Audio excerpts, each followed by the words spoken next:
Welcome to Next in Tech, an S&P Global Market Intelligence podcast where the world of emerging tech lives.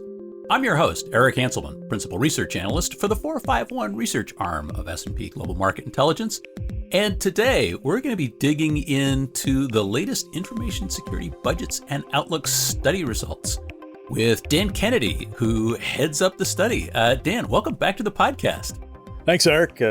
Pleasure to be back. I know I was involved with one of the early ones, and it's gotten pretty big since then, from what I've seen. Yeah, you were on the leading edge of the podcast. So, and especially with a lot of the data that you've been shepherding throughout this process, we have been remiss in getting you back on. But you've got the latest and latest. And actually, I guess, but before we get too far down the road, for those of our listeners who aren't familiar with the Voice of the Enterprise InfoSec study, what's its background and what's new in this edition? Yeah, so the Voice of the Enterprise for Information Security started way back in 2015. We had a data product back then that relied primarily on interviews of security professionals. And we wanted to add a survey component, sort of a high sample size survey to get at more data. So we started going out 4 times a year with fairly large surveys. This year, we're going to go out about 8 times a year. Smaller modular surveys, but same idea. We continue to do the interviews, so we still do these in-depth interviews of CISOs and equivalent positions to give context to the sort of perception numbers we're getting in the surveys. And, as information security is, sort of a mile wide, the Vote product is as well. It covers all the things our security analysts cover, from identity, SecOps, my own area, application security, network security, which you're very close to, and so forth.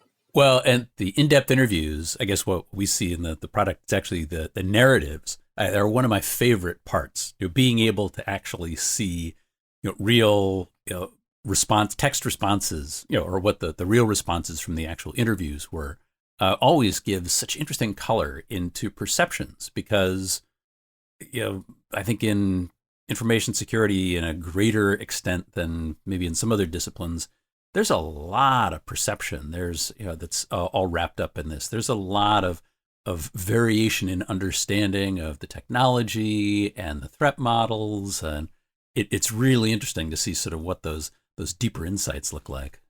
I always imagine one of those split screens on a cable news television show with all the different people talking at once to the same question. And you start to see patterns that you wouldn't otherwise see.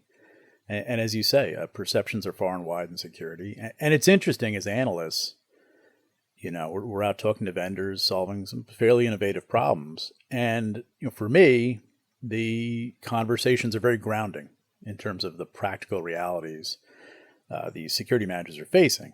Dealing with technical debt, legacy platforms, integrating new ideas. And so it's sort of an anchoring agent for not getting too far out over my skis in terms of listening to what's next in technology, but just being aware that whatever's next has to fit into what's already there in a meaningful way. Yeah, well, thinking about what's next, maybe there should be a podcast on that. It's like, that sounds like it could be a great title for a podcast. Yeah. Well, but joking aside, the point that you make, I think, is a really important one. It's just that we're steeped in the latest and greatest of everything, and the narratives are a great way to be able to actually get that vision into really what people are, the issues they're dealing with on the ground. Couldn't agree more with that statement.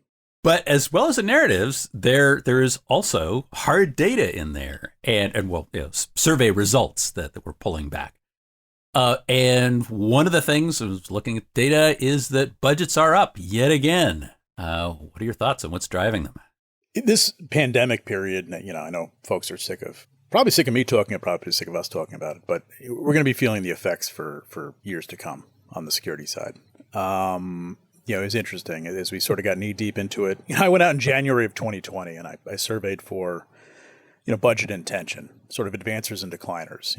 What percentage of people responding to the survey are increasing their security budget and by how much? Who's, taking their budget down a bit?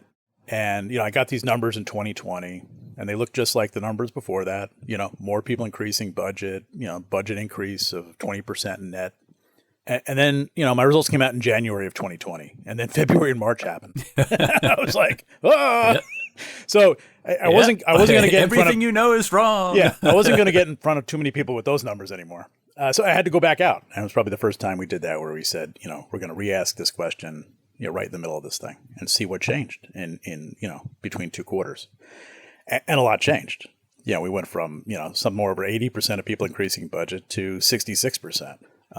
We saw a number of people say that they would decrease budget. We saw budget go from, it was still a net increase of 16%. And I kid with people in other areas. I said, it's a lot of areas of technology that in the midst of this would be very happy to have an increase of 16%. And it was interesting. It was a tactical period. We saw people struggling to scale up VPN and remote access. We saw people sort of doing what they needed to do to get people on. We saw people starting to realize they really didn't need the VPN to connect. And there are a lot of implications to that. So we asked a 3-part question that year about the VPNs. And we basically said, do you have adequate VPN capacity? Yes. Are your security controls in place when people access with the VPN? Yes. And then, is everyone accessing with the VPN, or do they have to? And it was like, no. Do your security controls still work if they're not connected to the VPN? No. And so the last... That's the point. It's like, whoa. So the last, I would say 24 months has been spent especially with end user conversations, convincing people that and Liam Eagle did some great work that year on identifying right away that this was a permanent increased scale of remote work. And there's no way around that everyone anticipates the investment made to pull this off has to be amortized over a period forward of years, and that employee attitudes towards this are changing. And frankly, senior management attitude towards it in many firms also changing, that remote work is just considerably more acceptable. And so even beyond the pandemic, there's going to be an increased scale. And so your advice then starts to become to security managers, you really can't hold the line until people get back to the office if a significant percentage of people aren't coming back to the office, at least full time. A lot of hybrid models coming out, hotel desks and coming in a couple days a week or not at all, or a percentage of people not having to come in. And is your security architecture set up for that? And I think in large part, people are finding out it isn't. VPNs were sort of state of the art 15, 20 years ago. They provide wide access, and they provide wide access to an on-campus network. Well, wait a second. A lot of the resources you need are not on a campus network. There's no data center to go to. A lot of cloud-based resources and SaaS-based resources. Is the sort of, here's access model going to work? Or, does finer-grained access required? You spend a lot of time with that, I know, discussing specifically Zero Trust network access, which really gets at that question. And we're seeing growth in at least the number of people closely looking at that technology as sort of an answer to this. Yeah, it's still fairly early days, and I will utter that hyper buzzy term Sassy at the same time. Secure Access Service Edge. Yeah, there's substantial interest in how you go about actually addressing these new models of work. But to your point, they're here to stay. Well, and great point on Sassy. As much as a buzzword, just think of it philosophically. It's, okay, if my controls are not in place, now where can I put them? Can I align them with WAN connectivity? Can I, where can I put them as part of a proxy? But, I have to implement these things. Everything from DLP to web content control to CASB type, SaaS security solutions. Where am I going to put them? If they're not going to be on when they're not on the VPN, what do I do with them? So a lot of early day architectural questions for security that, solutions are emerging. People are looking, early days, as you say, but, the answers aren't quite there yet, but know that there is sort of this underlying issue that needs to be addressed. And we're seeing budgets respond to that. So last year we saw budgets in security fully recover. The pandemic just looked like a blip. And then security budgets came all the way back. We're seeing even more positive numbers going into this year. Something like 94% of the people we're talking to are increasing their budget. The net average increase is around 30%. Almost double what it was right in the middle of the pandemic. So we're seeing a real reaction. Security, it wasn't as though security didn't already have some issues to deal with. Ransomware and every other piece affecting them. But we're seeing securing remote access tick up into the top 10 in many sort of strategic objectives for 2022 lists that we survey for. Well, and I think the point that you were making earlier is at a focal point of this, which is people are finally starting to realize this is a new model. This is settled in. It's not something where, just buying a big bag of VPN licenses is going to tide you over until everything comes back to the way it was. Now, in fact, organizations are looking to make those investments that can help their environments actually be sufficiently secured. One of the other numbers of yours that I think is great is the insight in terms of telemetry and this expectation that as we've lost telemetry, we're going to replace it, and the place we're going to replace it is the corporate endpoint. And I think people are coming to the point of realizing that, well, in fact, if a lot of work is getting done on places where you don't have a footprint, where you don't have that much of a presence, you've got to come up with some other way to be able to build these controls in, to get the telemetry you need, and to operate effectively. Yeah, and I would say some of the attention around, not to get into more buzzwords, but XDR is certainly around that issue where it's, you have the EDR plays, which were popular and the past 36 months have certainly increased in usage. And then questions about, well, okay, we're getting data from other places, the network edge, which is still absolutely relevant, the cloud, how do we marry these things together? And so different solution sets are sort of under this XDR umbrella or entering that space. But yeah, that was a key data point. It's, do you understand you're losing telemetry? And what does that mean for your sort of monitoring architecture? If you're not going to get it back, where are you going to go to get it, kind of thing? And that's a big question. There's a lot of little questions. Even things down to, how do you run a penetration test? Or, what do vulnerability assessments cover now? You've gone to, when I was a CISO, we had a headquarters in Manhattan on Fifth Avenue. And then we had 18 offices throughout the world, so branch offices. And I would think about how to, what the security footprint for all those offices should look like in terms of their local regulatory structure and things like that. Yeah, I don't envy CISOs today in a 10,000 person organization that's fully remote. You essentially have 10,000 remote offices. How does that work? And so you start to talk to people who do tech support and other things. They're seeing things on networks that, are not corporate devices, and they're having to troubleshoot things in view of,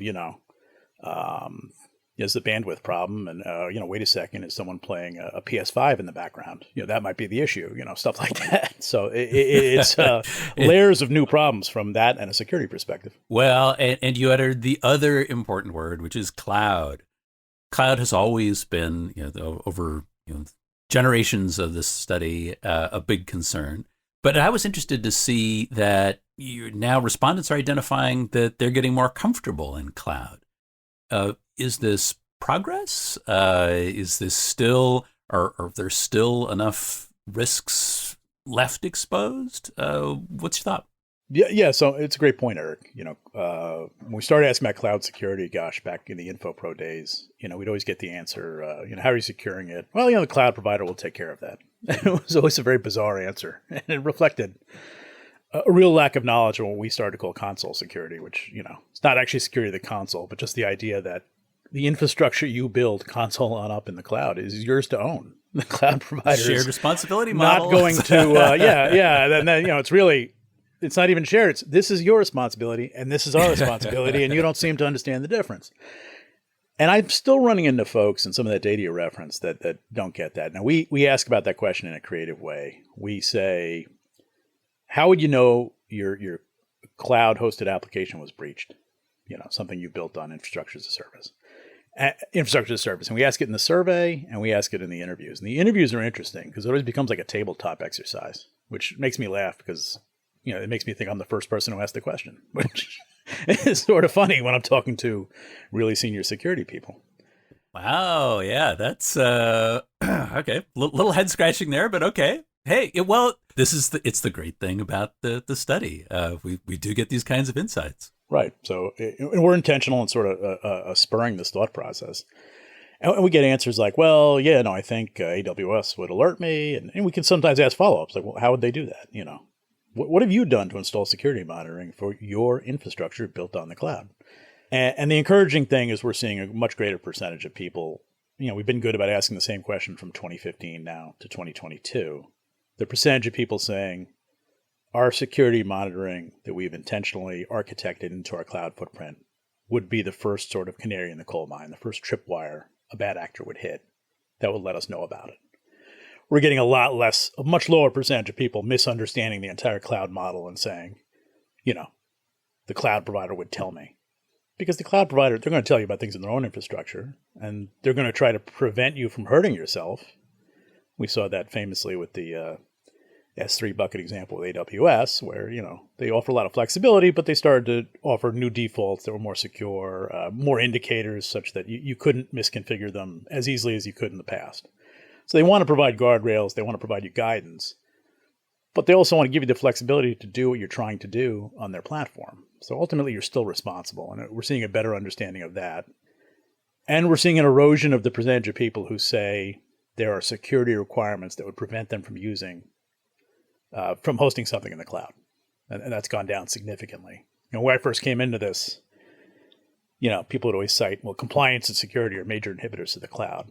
And I always, as a security person, want to know exactly what that meant. What does that mean? So you can't do it because security. So as a security person, it's kind of a irritating response. And that's why we started asking these questions back in 2015. What specifically do you mean by that? We got a better answer around, there is a lack of understanding of what's available. A product ecosystem, both on the cloud provider side and the third-party side, had to catch up. But now here in 2022, we're in a much different spot than we were in 2015, and the data that we just captured and released closely reflects that fact. Knowledge and understanding are percolating through, and that's good. Well, we see this broadly in a lot of the our general client interactions as well. Gives us at least hope, if not strong, warm feelings about what that progress looks like. Security always feels bolted on, but that might not be an inappropriate place for it to sit. Things have to become fully viable, a full reality, and then there's a lot of consideration then about how to, better secure the architecture, the offering.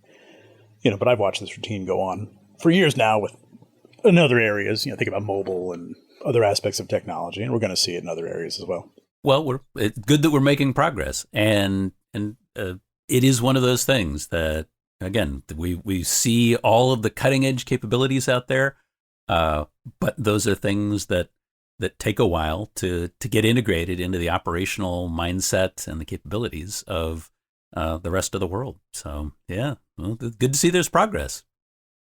As far as the broad study goes, what are the things that organizations should take away from this edition of this study?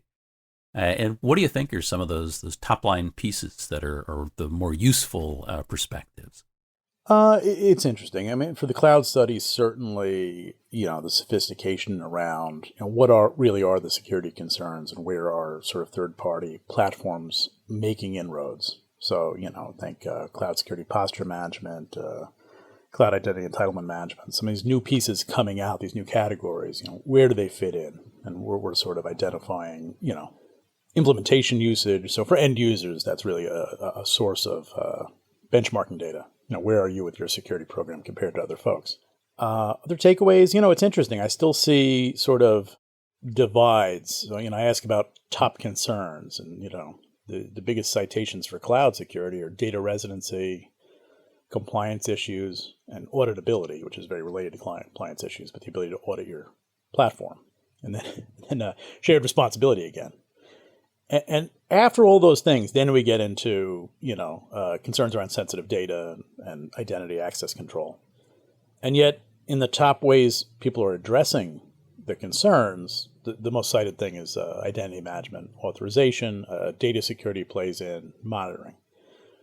It feels like some of the sort of regulatory regime issues with cloud are not fully realized yet. And what I mean by that is, I haven't seen regulatory controls really catch up to the way modern applications are architected and developed. And I'm going to be interested to see how that plays out. So whenever I get a list of security concerns that starts with a handful of things that may be a little more difficult to address by technology, and then I see a chart of, what we're actually doing, and it doesn't exactly match, that delta becomes interesting to me.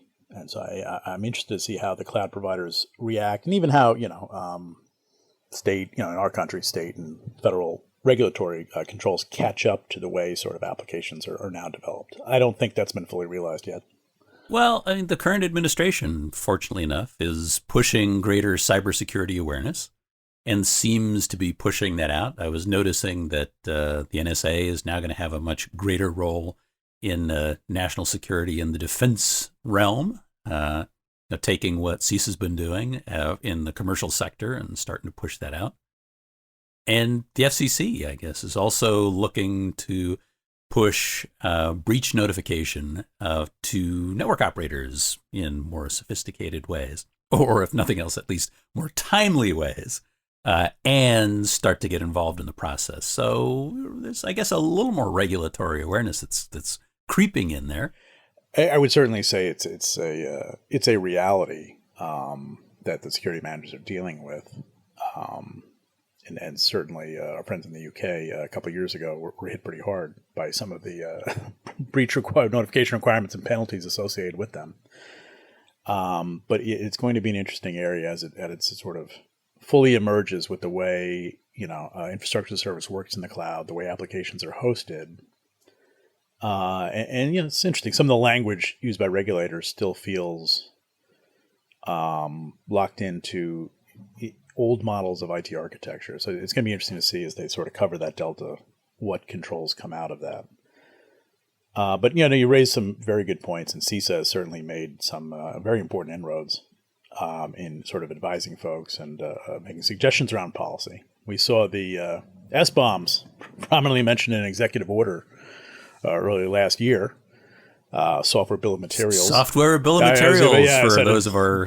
spell it out. Certainly a way to sort of address open source supply chains.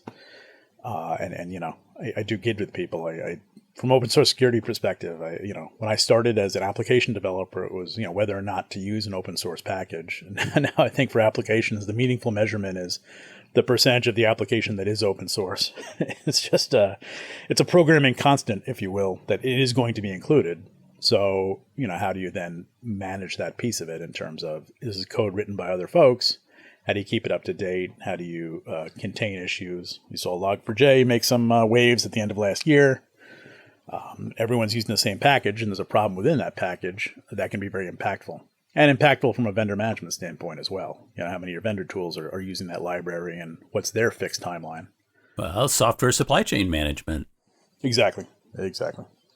Yeah. Oh, it's one of those things where I think your point about shifting from the technology exclusively to a greater understanding about how the organizational controls start to come into this.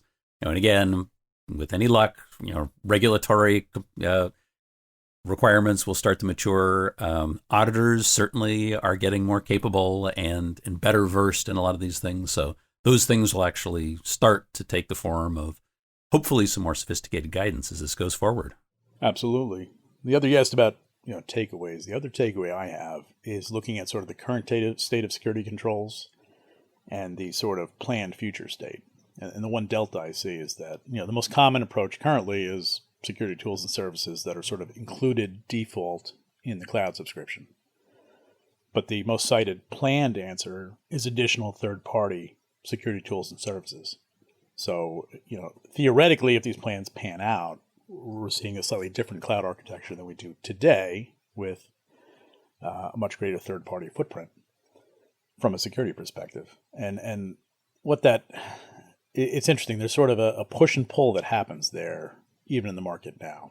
We have cloud functions, especially visibility functions, that were provided by third parties, but you always have a chance that a cloud provider will then recognize this as a very common function, potentially something that's inhibiting users from using the cloud service fully.